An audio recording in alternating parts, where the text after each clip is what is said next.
So, welcome to session 14, our last one.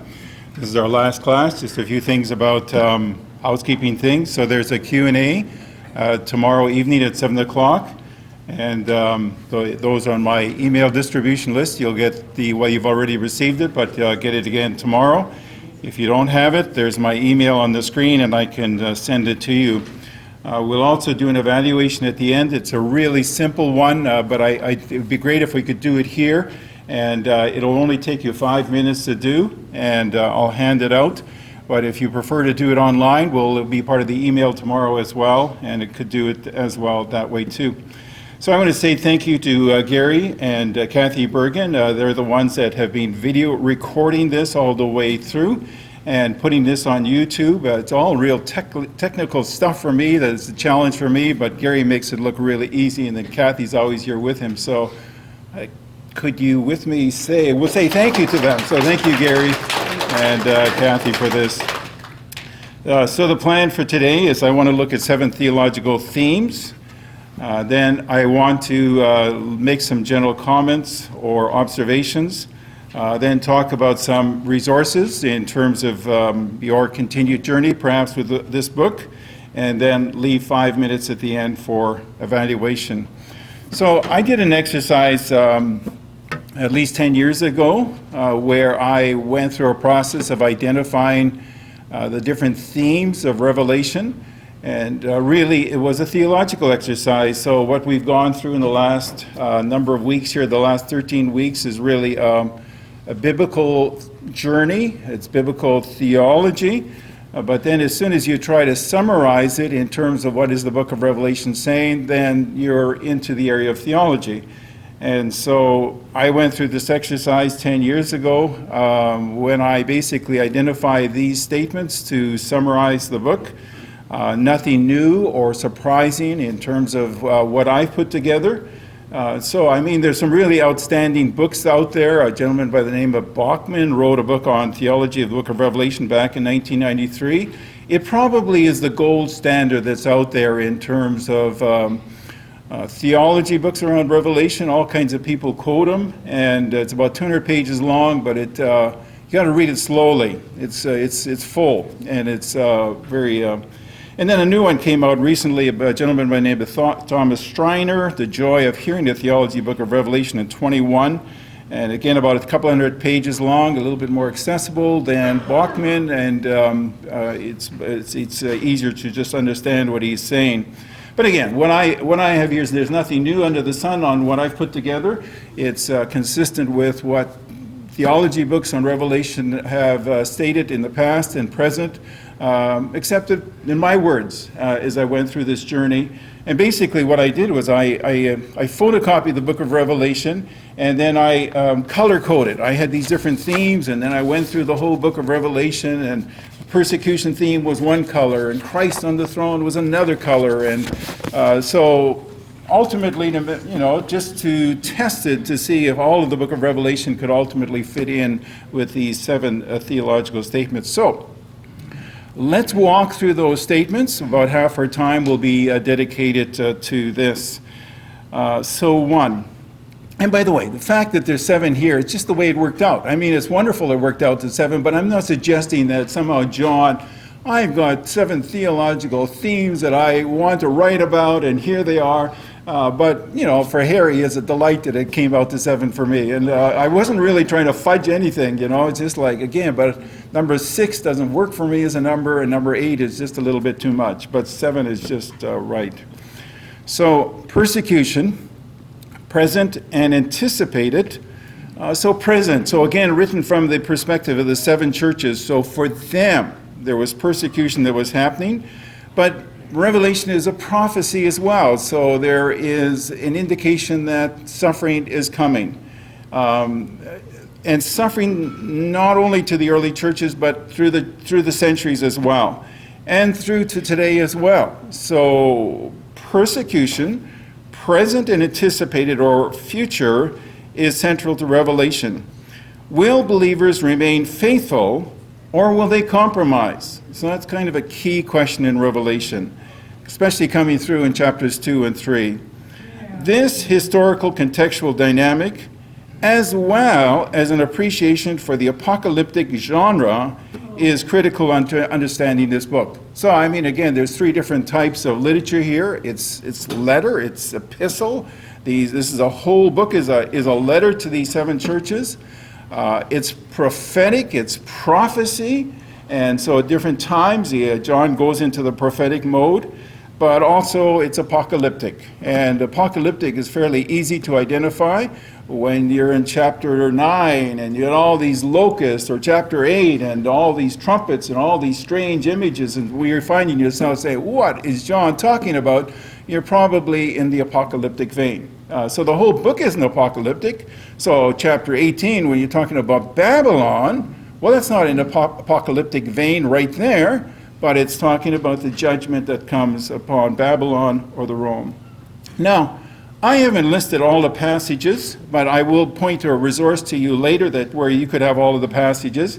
But so this is the primary passages related to these different statements. So these are on your notes. I don't have these on the screen, but so here's a sampling of it, of the primary ones. So the church at Smyrna. The church at Smyrna, you're going to suffer. Some of you are going to, you're going to suffer for a short period of time. Be faithful even to the point of death, and you'll receive the victor's crown.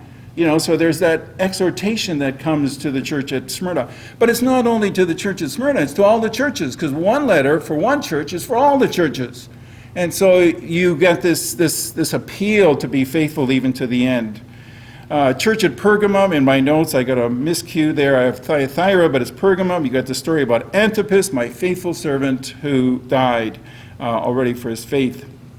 We go to the first four seals, and I take those as an expression of Roman oppression, that there's conquest. Who's interested in conquest at that time of the world? It's Rome. So there's conquest, there's sword, and then with war and there was conflict, there's famine, and then there's death, and then that sets it up for the fifth seal in chapter 6, verses 9 to 11, which says which is the two primary questions of Revelation, and here's the first one: how long, sovereign Lord, holy and true, until you judge the inhabitants of the earth and avenge our blood?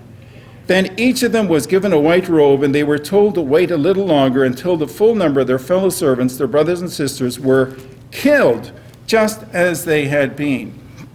So which sets up really the main, one of the primary questions of the book of Revelation. You go to chapter 11, you have the killing of the two witnesses. It's a painful chapter, but it's a hopeful chapter too. Basically it's talking about the two witnesses, the witness of the church, and the fact there are people who could die for their faith. But there's a resurrection that's also pictured with that. And so we're catapulted in a sense into chapters 21 and the New Jerusalem and again the fact that there's life that continues on as well. Chapter 13, verse 9 to 10, in the context of the beast 1 and beast 2, the beast from the sea and beast from the land. So whoever has ears, let them hear. So that's the language of Revelation 2 and 3. To all the seven churches, whoever has ears, let them hear what the Spirit says to the churches. So this language is picked up again with a clear connect to chapters 2 and 3. Whoever has ears, let them hear. It's one of these messages. We don't want to hear a sermon of this. I don't want to hear a sermon on this, but if anyone is to go into captivity they will go. If anyone is to be killed with the sword, well, they will be killed with the sword. And so this is an appeal to the seven churches that here's what's coming for some of the believers of Christ. It carries on into chapter 14, verse 10. Blessed are the dead who die in the Lord from now on. So it's one of the Beatitudes, 7 Beatitudes right here in the book of Revelation. And one of the Beatitudes is right here. Blessed are those who die in the Lord from now on.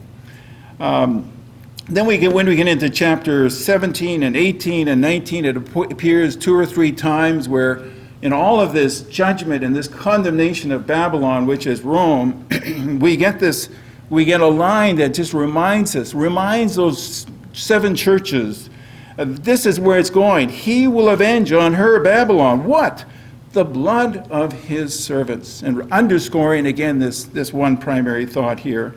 And then when we get into the millennial passage as well, we've got this passage about those who have died for their faith. Souls of those who have been beheaded, which is again bringing it back to this whole persecution theme. So, persecution theme, we addressed that a number of different times in our journey through the book of Revelation. 2, the one responsible for the oppression and persecution of God's people is none other than Satan. Satan is not introduced in chapter 1. Everyone else, virtually in the book of Revelation, is introduced chapter 1. God the Father, Holy Spirit, somewhat. Christ, obviously, in a significant way, the 7 churches. But Satan isn't introduced. But he is referenced in chapters 2 and 3, 2 or 3 times, in connection with some of the churches. But when John gets to introducing Satan in chapter 12, he is so explicit. The dragon, the evil one, Satan, the liar, the accuser, and trying to make sure that they can't miss the point of this demonic presence in the world. So, but then that carries into chapter 13 as well, because beast 1 from the sea is really acting on behalf of the dragon. Beast 2 from the land is acting also on behalf of the beast 1, the one from the sea, as well as the dragon as well. So in chapters 12 and 13, really we have a trinity of evil here, the dragon, beast 1, beast 2, and the 3 of them acting together. And then, of course, you got Satan defeated in chapter 20, 1 to 3, 7 to 10. Again, John is so explicit, 3 or 4 times, just reinforcing the fact and the reality of Satan. Number 3, despite the persecution, God, the triune God, reigns with all supremacy. So we have the throne room chapters in chapters 4 and 5. We have, and this is a reminder to these believers before they get into the nitty-gritty of what the seals will talk about, and then obviously chapters 12 and 13 as well too. But there's this reminder that this towering statement that God is on his throne, and that ultimately God is in charge of everything. But the throne room scene pops up in different places at different times. It comes through. So when we're in the 7th trumpet, we're in a sense carried back into the throne room scene and reminded of the sovereignty and the majesty and the glory of God. When we in chapter 14 with the Lamb and the 144,000, there we are, back in the throne room scene. When we get into the Hallelujah chorus in chapter 19, 1 to 10, which is a response to chapter 17 and 18, we're back there. We're back there in the throne room scene. And so in different ways, John carries us back. The Spirit of God through John carries us back into chapters 4 and 5 and reminds us of the reality of the reign of God. 4. Because of the supremacy and reign of God, believers in Christ are sealed and spiritually safe, both now and eternally. Their future is full of promise. So that is a message that John is wanting to bring through from chapters 2 and 3 right to the end. So with all of the 7 churches, there's a promise to all of the 7 churches. You know, Smyrna, you won't be hurt at all by the second death. And they're all promises that are more towards the end time, eschatological, really that sort of flavor. They're not promises, they're promises that, you know, sometimes you look at those, and I've taught and preached from those and sort of say, oh my goodness, what is he saying here, and what are the implications of this? But they are connected to the end times. And so you get this promise that's there in chapters 2 and 3. And then when we get to chapters 20, especially 21 through to 22:5, we see all of those promises coming through in different ways. And so here's the realization for you, the 7 churches, but not only for you, the 7 churches, but for all believers through all centuries. So you get promise. Obviously, you get the sealing of believers in chapter 7, which is a highlight chapter, the protection of the people of God, that spiritually they are eternally safe. We see that in chapter 11 with the resurrection of the two that have been, we've mentioned chapter 11 already, but here they are raised from the dead. They're killed, but then they're brought to life. And then we've already implied this, but the New Jerusalem, the revelation again, the realization of the promises of Revelation chapter 2 and 3 happen at the end. Chapter 5, Christ, prominent throughout the entire narrative, is the victor over Satan. Christ is our present and coming King. So you get the vision of Christ in chapter 1, which sets the stage. And with that vision, there's promise as well. Christ is here. Here's this vision of Christ. And then, John falls down in front of Christ, somewhat fearful of the situation, but Christ says, don't be afraid. And this really ultimately is one of the implications of the book of Revelation all the way through.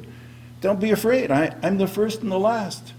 I'm the living one. I was dead, and now look, and I'm alive forever and ever, and I hold the keys of death.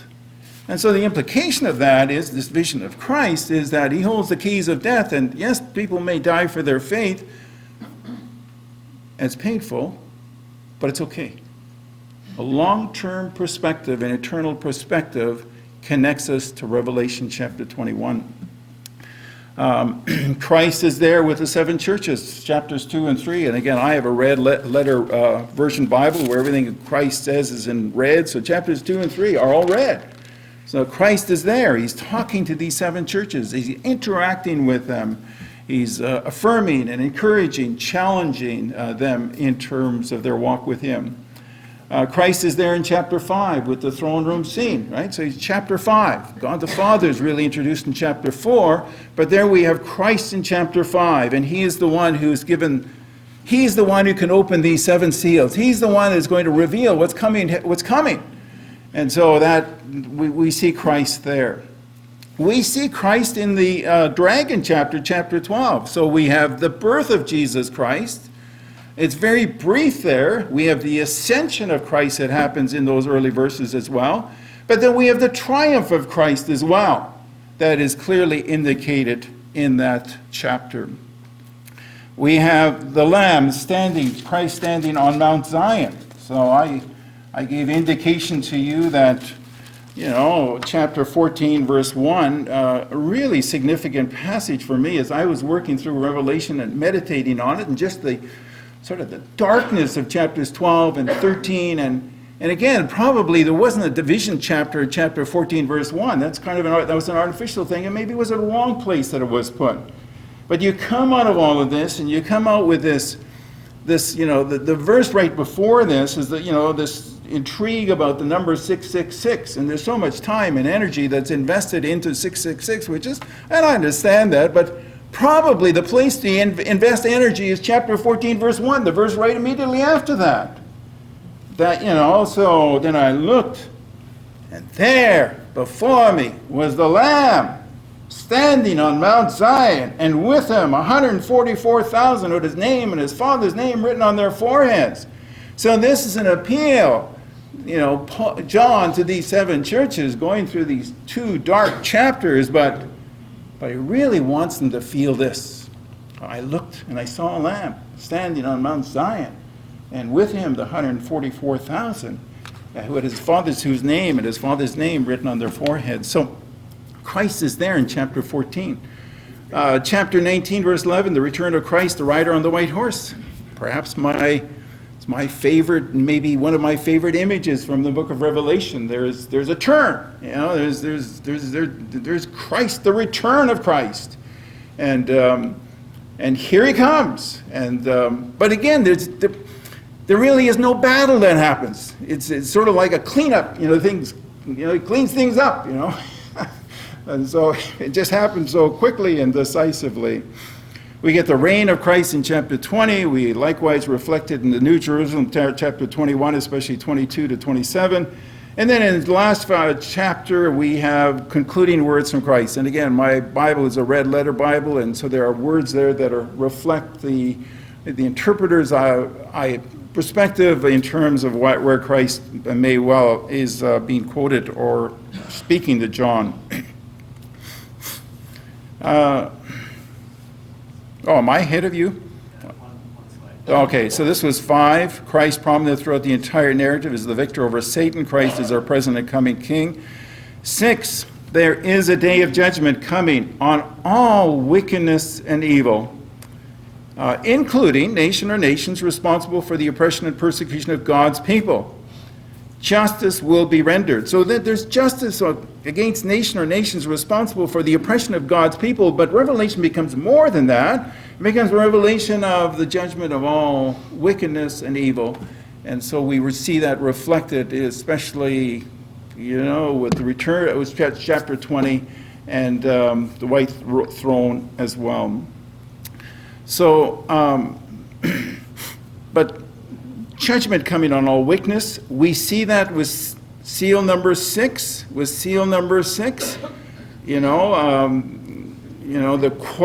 question number 1 is asked in seal number 5, and you get it. They get an answer right away. There's judgment coming there, and it feels like you're at the end times, and in a sense you are with seal number 6. And so but then the question comes out of that: who can stand? Which is then the second question, really, of Revelation, which sets up chapter 7 and the sealing of God's people.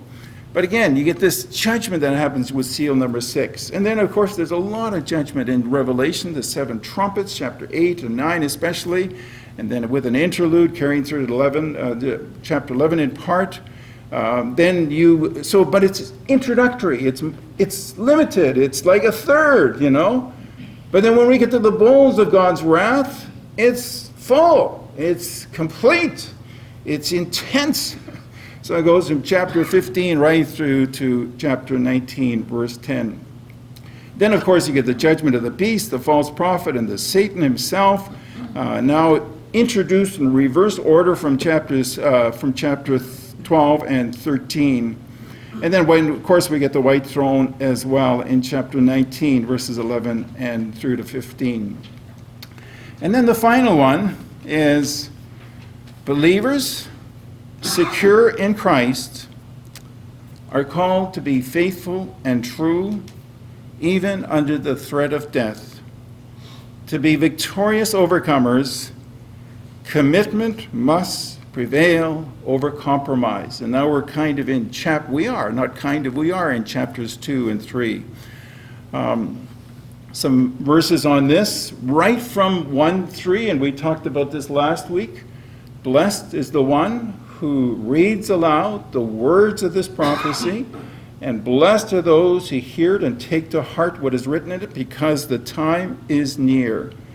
And then we talked about this inclusio, and I'll pick up on that. Well, I'll say that right now, but right at the end, you have 22:7 saying largely the same thing. Blessed is the one who keeps the words of the prophecy. And so in all likelihood, there's a lot of design in this book, a lot of groupings of 7. So blessed is a beatitude 7 times through this book. But in all likelihood, this is an intentional inclusio by John, where he marks the beginning of the book and marks the end of the book, and largely saying, this is what this book is about. So when we get to 22:7, blessed is the one who keeps the words of this prophecy, which is really appealing that the book of Revelation is a discipleship book, a book of commitment. So it's no accident that, there are writers on the book of Revelation that really pick up on the discipleship angle. So I think I've mentioned his name before or earlier in session 1 or 2, Darrell Johnson out of BC. He's got a book called Revelation, Discipleship on the Edge, and taking it from that perspective and that angle. But this whole theological piece here, it's there in chapters 2 and 3, to call to be victorious. It's there with John and the 2 witnesses, chapters 10 and 11. John is called to be faithful and true, and then is true of the witnesses as well in chapter 11. It's there. This calls for patient endurance on the part of God's people in chapter 14, 12, and 13. And it's even carried there right through to 18:4. You know, when you got this passage, long passage about Babylon, John stops, the Spirit of God through John stops and speaks to the 7 churches and says, "Come out of her, my people, so that you will not share in her sins, so that you will not receive any of her plagues." And so don't be caught up in the way of Babylon and the way of Rome and the inappropriate material sort of preoccupation of Rome in terms of its placement in the world. So really then, if there's a theme verse, and this would be true of Gordon Fee, it's true of me, and other people too, but it's not like everyone says, well, here's a theme verse of Revelation, and not everyone would necessarily agree on the theme verse of Revelation. But if there's a theme verse for me on Revelation, and in a good way I always to conclude Revelation, it's 12:11. They, the people of God, they triumphed over him. Who's him? The dragon here. By the blood of the Lamb, by the cross, by the work of the Lamb, and by the word of their testimony. They're true to their testimony. They will not compromise. As believers in Caesarea, for example, that they needed to burn incense to Caesar, and they needed to say, "Caesar is Lord." They said, "No, not going to do that." And there were consequences for doing that. They triumphed by the blood of the Lamb and by the word of their testimony, and they did not love their lives so much as to shrink back from death. So that could be theologically kind of the final piece in this section right here. Okay, so those are my 7 theological themes.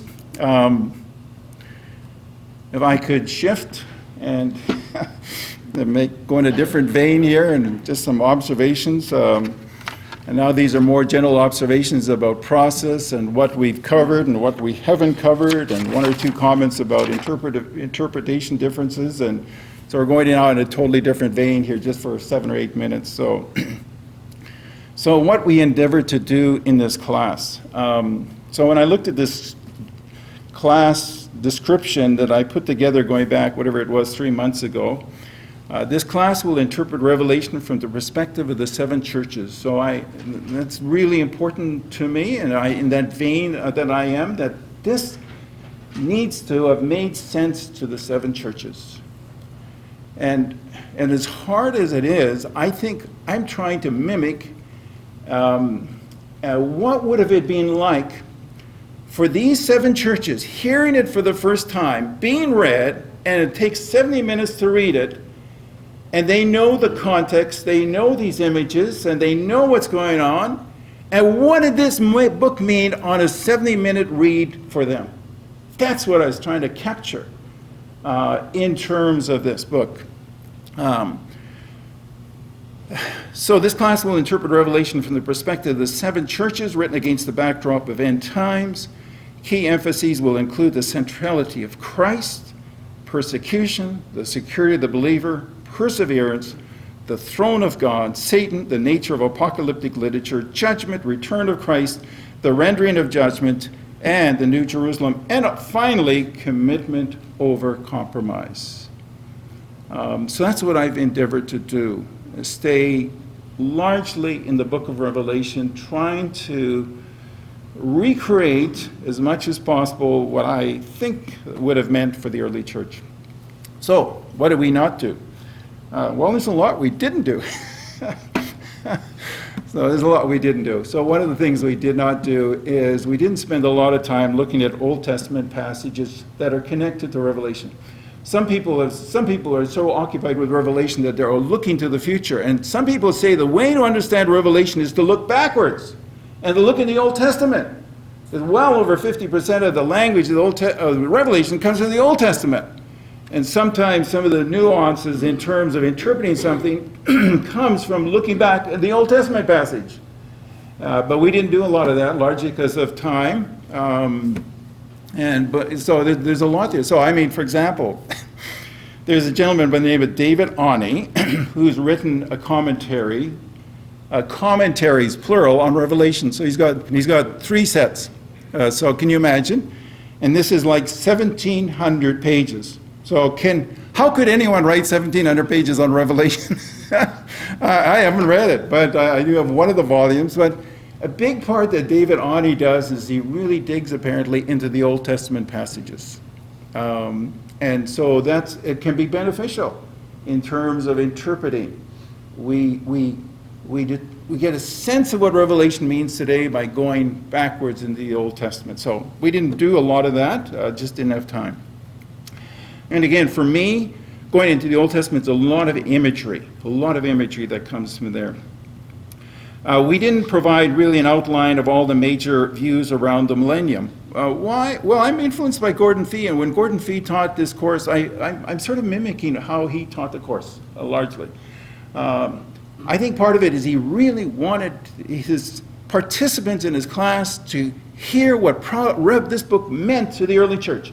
And he stayed with language that is strictly here in this book. So, premillennial is not here, postmillennial is not here, amillennial is not here, historic premillennial is not here, dispensationalism is not here. So I've avoided that language. Though there would be value in having a lecture, obviously, that talks about all of those different views, but I just didn't go there. And again, part of it is time. Would it be valuable to do that? Sure, it would be valuable to do that, but part of it is time. What else did we not do? We did not provide a comprehensive and integrated biblical theological statement on end times. So there's something to be said about now you get this perspective through Revelation. Now, there would be value, for example, in, even in the church here with the pastoral team, maybe they would offer an elective, but a comprehensive theological statement on end times. You look at the teachings of Jesus, you look at the teachings of Paul, you take in Revelation, of course, you take in things that might come out of the Old Testament as well, and you pull that together in a comprehensive statement. So that was not our goal here, so that would be a class on eschatology from the Christian perspective. And so we've looked at Revelation, but there's an eschatology class that would be broader, and we have not done that here. Nor have we shared a comprehensive theological perspective on what the individual believer can anticipate with respect to death, resurrection, judgment, and heaven. So there are books out there in that vein. So when I was in seminary, the book that we looked at, The Life Beyond, and it would look at death, it would look at what we call the intermediate state, which Mennonite brethren talk about as well, but we don't hear much in church life, the disembodied state. Resurrection, second coming, judgment, and then ultimately eternal destiny. So that would be a really interesting class because we're kind of all interested about, okay, what's it going to look like, So we didn't provide that comprehensive statement about all of that. And that would be an interesting elective for, again, you to talk to your pastoral team or even a sermon series to come out on that very topic. So those are some of the things we did not cover. So just a comment about major interpretive differences. Just two comments. There's so many comments that could be made about this, but okay, just two comments. So this class was a combination of preterist, past, idealist, timeless spiritual truths, and futuristic. But this interpretation is very different from, let's say, a futuristic perspective, such as found with the Left Behind series. So if you came in with, and that would be known as a dispensational perspective, if you came in largely with a dispensational perspective, that's a futuristic view. And so basically with that view, from chapter 4, verse 1 on, becomes future, where I would not be in that camp. And so we talked about it, what was it, session 3 or session 4, there's the preterist view, what did this mean to the 7 churches?